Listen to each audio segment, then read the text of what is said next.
आइए सुनते हैं विश्वंभर नाथ शर्मा कौशिक की कहानी मूछें।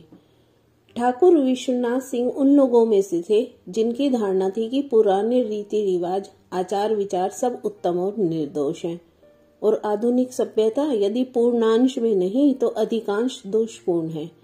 जिन बातों के वह बहुत ही भक्त थे उनमें कदाचित मूछ ही प्रमुख थी।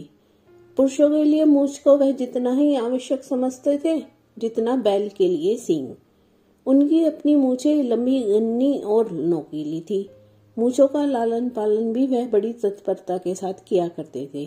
मूछों में तेल लगाना, कंघा करना उनका नित्य कर्म था। जब फुर्सत के समय अकेले बैठते तो मूछों पर हाथ फेरा करते और उन्हें मोड़ा करते थे। उनकी मूछ भक्ति देखकर गांव के लोग, जिससे उनका हंसी दिल लगी का रिश्ता था, उन्हें छेड़ा करते थे। कोई उनकी मूछ को बुलबुल का अड्डा कहता था, कोई कुत्ते की पूंछ से तुलना करता था, परंतु इन बातों का ठाकुर विश्वनाथ पर कोई प्रभाव न पड़ता था। उनका ख्याल था कि लोग ईर्ष्यावश ऐसा कहते हैं। विश्वनाथ सिंह जमींदार थे। जिस गांव में वह रहते थे उसी गांव के 4 आने के जमींदार, शेष 12 आने के कई अन्य जमींदार थे। संध्या का समय था। विश्वनाथ सिंह के पास उनके कुछ मित्र और अन्य लोग बैठे हुए थे। ठाकुर साहब बात कर रहे थे और साथ ही साथ मूछों पर हाथ फेरने और मरोड़ने का कार्य भी करते जा रहे थे। सहसा उनका एक समवयस्क बोल उठा, यह मूछें काहे को धर धर मरोड़ रहे हो? अब बूढ़े होने को आए हो, अब मूछें मरोड़ने का समय नहीं रहा। बूढ़े होने को आए हैं तो क्या हुआ, है तो मर्द ही, जनाने तो नहीं हो गए। ठाकुर साहब ने अकड़ कर कहा, तो क्या जिनके मूछें होती हैं वे ही मर्द होते हैं? एक ने प्रश्न किया। और नहीं तो क्या, बिना मूछ का भी कोई मर्द है? सुनो कवि क्या कहता है। कहता है, बिना कुचन की कामनी, बिना मूछ का जवान, ये तीनों फीके लगे बिना सुपारी पान। समझे भोंदूमल? हाँ, यह तो जवान के लिए कहा गया है, पर अब जवान कहाँ रहे। अरे जवान से मतलब मर्द से मतलब है, बुढ़े और जवान से मतलब नहीं। जरा कविताई समझा करो। मूछ से बढ़कर मर्द को कोई और शोभा नहीं है। मूछ हमारे जमाने में एक बाल गिरवी रखा जाता था। हमारे बाबा पर एक दफा मुसीबत पड़ी, महाजन से रुपया मांगा। उसने कहा कोई चीज गिरवी रख दीजिए। उस वक्त हमारे बाबा की हालत ऐसी नहीं थी कि घर में कोई चीज दे दे। जेवर के नाम पर हमारी दादी के पास चांदी का एक छल्ला भी नहीं था। जब महाजन को यह बात मालूम हुई तो वह बाबा से बोला, अच्छा अपनी मूछ का बाल गिरवी रख दीजिए। यह सुनकर बाबा आग हो गए और खरी खोटी सुनाकर चले आए। सो पहले मूछ की ऐसी कदर थी, पर आजकल कहो तो पूरी मूछ मुड़ाकर धर दे और 2-4 रुपए में। और मूछें हैं कहाँ? हमारी लड़काई में मूछें होती थी, एक से एक आला तस्वीर की तरह देखो। जब से मूछें मुड़ाई जाने लगी हैं, जब से देश जनाना हो गया है, मर्दानगी जाती रही। उनकी ये बातें सुनकर लोग हंसते थे, कुछ प्रभावित होते थे। उनका एक पुत्र 3rd ईयर में पढ़ता था। शहर में कॉलेज के बोर्डिंग हाउस में रहता था। वयस 20 वर्ष के लगभग थी। उसकी उगती हुई मूछों को देख देख कर ठाकुर साहब को बड़ी प्रसन्नता होती थी। वह उस दिन का स्वप्न देखा करते थे जबकि उनके पुत्र जगन्नाथ की मूछें भी उनके जैसी होंगी। जगन्नाथ सिंह छुट्टियों में घर आया करता था। एक बार जब वह घर आया तो ठाकुर विश्वनाथ को देखकर फिट पा गया कि जगन्नाथ के होठों पर उस तरह फिरा हुआ था। पहले तो उन्हें अपने नेत्रों पर विश्वास नहीं हुआ, परंतु ध्यानपूर्वक देखने पर जब उन्हें निश्चय हो गया कि मूछें मुड़ाई गई हैं तो वह आपे से बाहर हो गए और बोले, क्या रे जगन्नाथ, मूछें मुड़ा डाली? जगन्नाथ बोला, मुड़ाई नहीं है, अपने हाथ से मुड़ी है। इतना सुनते ही ठाकुर साहब का हार्ट फेल होने लगा। अपना चित्त संभालने का प्रयत्न करते हुए उन्होंने कहा, मेरे जीते जी, अरे नालायक, मुझे जिंदा ही मारे डाल रहा है।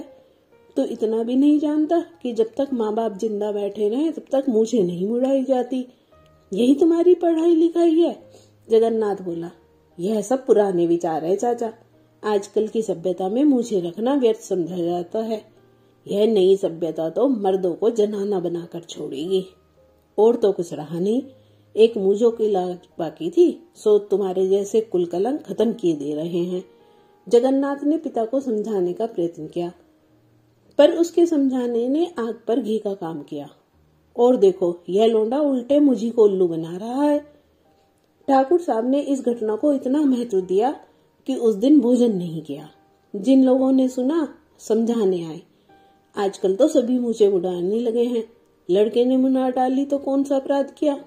उनको भी ठाकुर ने फटकारा। बोले, माँ बाप जिंदा और लड़का मुझे मुड़ाए घूमे, ऐसा देर कभी सुना था? अरे मर्दानगी और शोभा गई चूल्हे भाड़ में। अब इस बात का विचार किया होता कि माँ बाप जिंदा बैठे हैं। लोगों ने विश्वनाथ से पूछा, मुझे क्यों मोड़ने लगे? अपने बाप का स्वभाव जानबूझकर ऐसा काम किया? जगन्नाथ बोला, हमारे कॉलेज के साथी चिढ़ाते थे। एक दिन बाजार गए तो हमारे साथी ने उस्तरा लिया।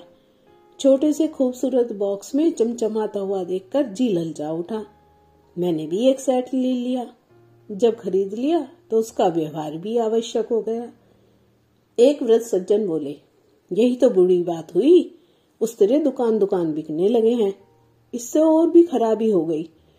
उस्तरे तो पहले भी बिकते थे, आकाश से थोड़ी बरसते थे।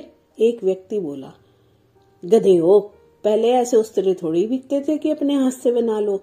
अब तो विलायत वालों ने ऐसे उस्तरे चला लिए कि एक बच्चा भी अपने आप बना ले।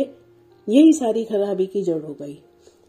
ठाकुर विश्वनाथ सिंह ने ऐसा हो हल्ला मचाया कि जगन्नाथ सिंह तोबा तोबा बोल गया और उसने निश्चय कर लिया कि पिता के जीवन काल में मुझे कभी नहीं मोड़ेगा। ठाकुर विश्वनाथ सिंह और उनके गांव के अन्य जमींदारों में चलती ही रहती थी। एक दिन उनके एक काश्तकार ने आकर शिकायत की, ठाकुर, हमारे खेत की मेड़ के पास एक शीशम का पेड़ है, उसे बलभद्र सिंह काट रहे हैं। क्यों? ठाकुर ने पूछा। जबरदस्ती। और क्यों? जमीन आपकी है, काटने वाले वह कौन है? ठीक बात है, क्या भी काट रहे हैं? हाँ, उनके आदमी कुल्हाड़ी लेकर आ गए हैं। यह सुनकर ठाकुर विश्वनाथ सिंह अपने कुछ आदमियों को साथ लेकर चले। शीशम के पेड़ के पास पहुंचने पर उन्होंने देखा कि पेड़ पर कुल्हाड़ी चल रही है। पास ही जमींदार हनुमान सिंह खड़े हैं। यह देखकर विश्वनाथ सिंह बोले, खबरदार, अब कुल्हाड़ी न चले, नहीं तो अच्छा नहीं होगा। क्यों न चले कुल्हाड़ी? हनुमान सिंह ने पूछा। पेड़ हमारी जगह में है, कुछ घास तो नहीं खा गए हो? यह तुम्हारी जगह है, तुम्हारी जगह वहां खत्म हो जाती है। इस पर कहासुनी होने लगी। हनुमान सिंह बोले, तो खैर आपकी जगह सही, आपको जो करना हो कर लो, हम तो पेड़ कटवाएंगे। विश्वनाथ सिंह बोले, पेड़ कटवाना दिल लगी नहीं है, लाशें गिर जाएंगी। अरे जाओ ठाकुर, बहुत बल्फो नहीं तो ये गिलहरी जैसी पूंछ जैसी मुझे खड़वा देंगे। मेरा नाम हनुमान सिंह है। इतना सुनते ही विश्वनाथ सिंह आग हो गया और अपने आदमियों से बोला, मारो सालों को। उनके साथ के आदमियों में से एक प्रमुख व्यक्ति बोला, ठाकुर, पहले यह निश्चय कर लो कि यह जगह तुम्हारी है। ऐसे फौजदारी करने से कोई नतीजा नहीं, तब तक तो पेड़ कट जाएगा। विश्वनाथ ने कहा, कट जाने दो, अदालत से पेड़ के दाम मिलेंगे, हर्जाना मिलेगा। अदालत की लड़ाई करो, फौजदारी करने में मामला उल्टा हो जाएगा। विश्वनाथ सिंह चुपचाप वहां से चले गए। दूसरे दिन लोगों को यह देखकर आश्चर्य हुआ कि ठाकुर विश्वनाथ ने मुझे मुड़वा डाली। लोगों ने जब कारण पूछा तो ठाकुर बोले, अब मुझे रखने का धर्म नहीं रहा। हमारे मुंह पर हमारी मूछें उखड़वाने की बात कही गई और कुछ ना कर सके तब मुझे रखने से क्या फायदा? बिना सरदार की फौज कभी लड़ी है? हमारी देह में बल होता तो हम लाठी चलाने लगते और साथ में भिड़ भी जाते। जब हम ही कुछ नहीं कर सके तो साथ वाले क्या करते? जगन्नाथ ने मूढ़े मूढ़ी थी, तब तो बेचारे पर बहुत बिगड़े थे। अब उससे भी कह देंगे, मूछों का जमाना नहीं रहा। यह कहकर ठाकुर ने मूछों पर हाथ फेरा। अब वहां क्या धरा है जो हाथ फेरते हो? आदत पड़ी हुई है, वह तो छूटते ही छूटेगी। यह कहते हुए ठाकुर की आंखों में आंसू छलछल आ गए। तो यह थी आज की कहानी। आशा है आपको पसंद आई होगी। अगर आपको मेरा पॉडकास्ट पसंद आया हो तो सुनते रहिए। धन्यवाद।